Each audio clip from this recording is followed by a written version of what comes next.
Mr. Scary Studios.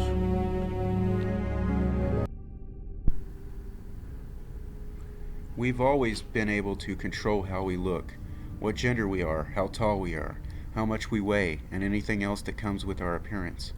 We have been able to do this for at least 200 years, so long that there hasn't been a live human being born in at least the last 150 years. I have honestly never seen a baby. I love my life, my world, and everything that comes along with it.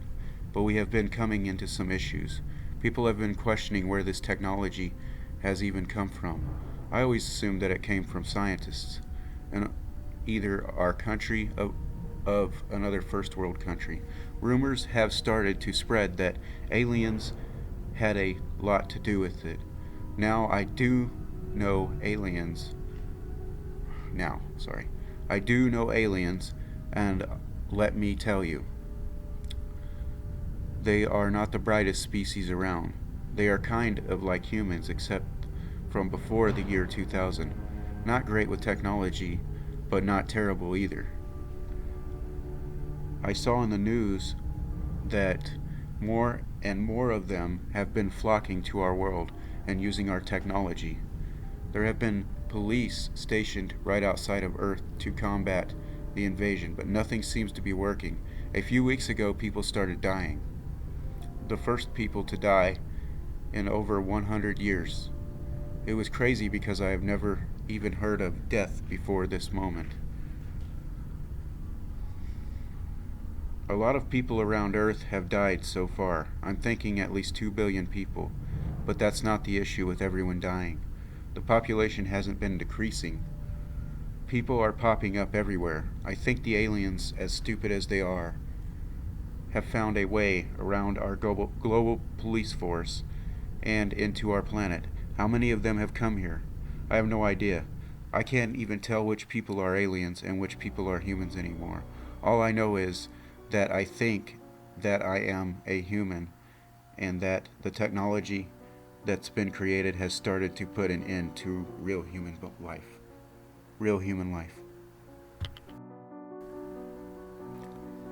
My grandfather always told me to keep on swimming. He was a supportive, determined man who always encouraged me to do what made me happy. My parents, on the other hand, are telling me to get out of the water. Who says you can't swim in January?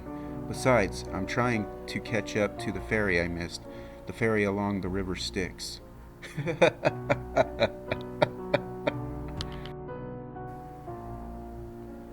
When I was younger, I used to be obsessed with making claymation short films. You know, those little animated short films made by Adult Swim, with clay dolls and whatnot. They were spectacular, but that never altered my passion for them. The idea that I was solely responsible for my character's movements was so cool to me. Anything the clay figurines wanted to do would have to be done by myself. Eventually, I began to wonder if that's how the world worked. That maybe there were people who could stop time and read, just humans, only to vanish once time resumes.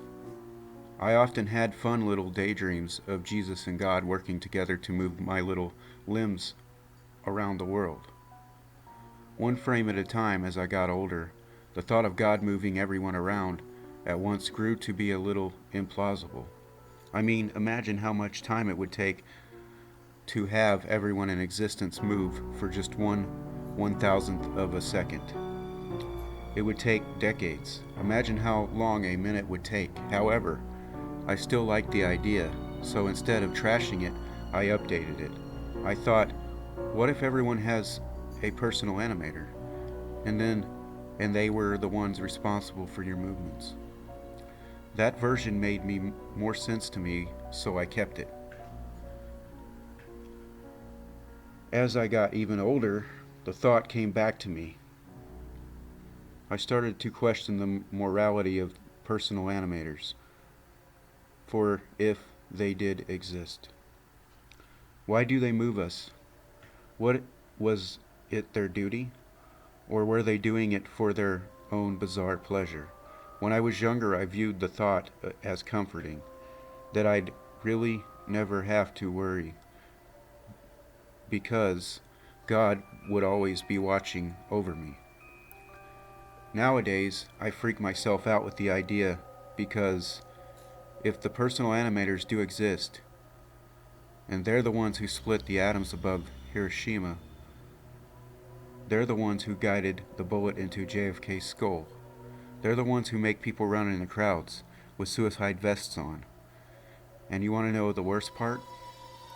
They know all about my suspicions. They're the ones guiding my fingers to the next key. They're moving your eyes across the screen right now. They're puffing your lungs in and out with air. They'll be flexing your brain muscles as you choose the next scary story to read. I don't know why I'm scared by this. I guess they want me to be scared of them.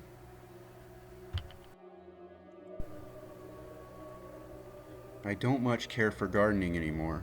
You wouldn't either, after cleaning out the old house like I did. My grandpa had passed and left his house and its 50 years of decay and unchecked growth for us to clean up. And since Dad wrenched his back, that meant it was me in the hottest summer on record, wading through knee-deep ivy and pulling weeds.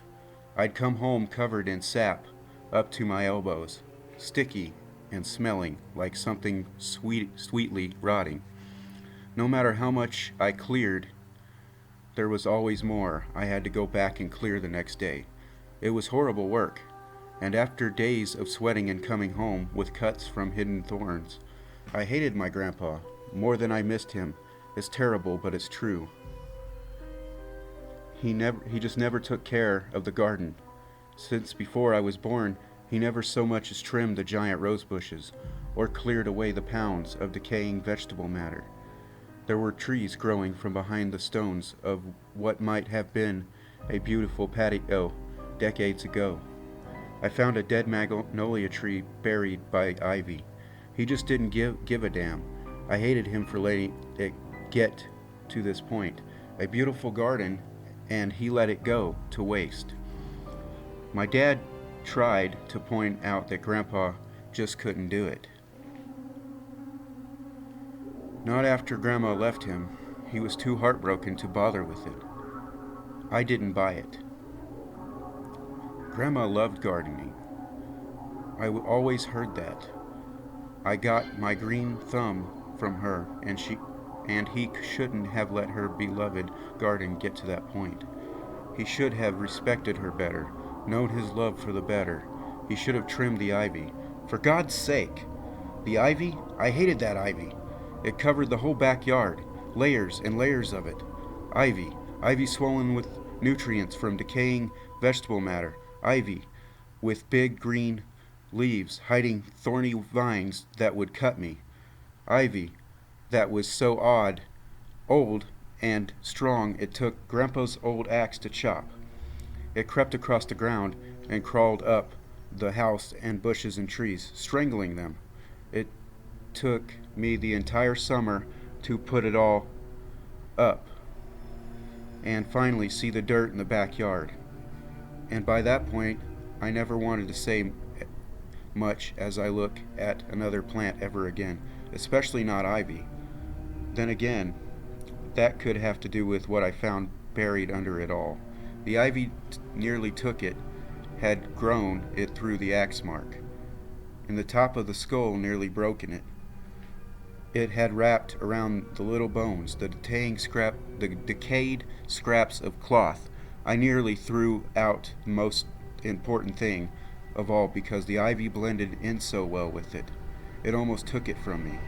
My grandma's necklace with its enabled ivy leaf. I got my green thumb from my grandma, but no, I don't garden anymore. On Halloween night, 1972, kids were walking around the neighborhood in Chicago, Illinois, laughing and dressed like ghosts and Frankensteins.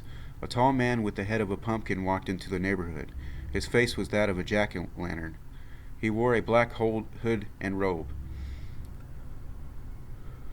As he silently walked along the sidewalk, seeing kids trick-or-treating at homes, his eyes, nose, and mouth glowed white, with 5 teeth carved into his mouth.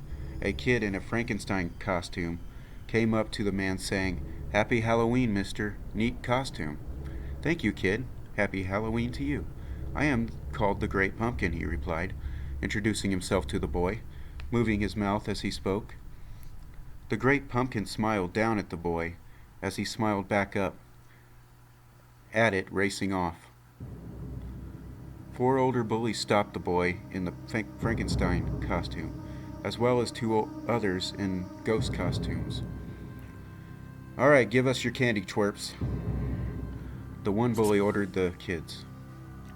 The bullies were drunk, drinking bottles of Jim Beam whiskey. "Ah, come on," the boy in the Frankenstein costume replied.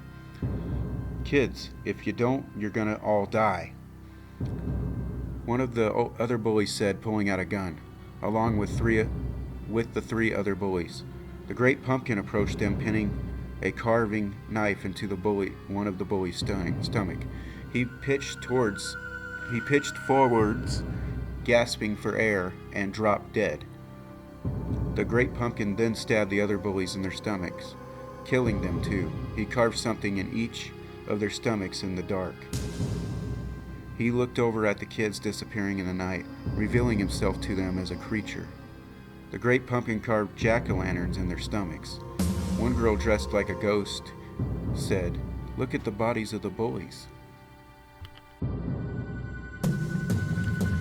Don't forget to subscribe. Thanks for watching.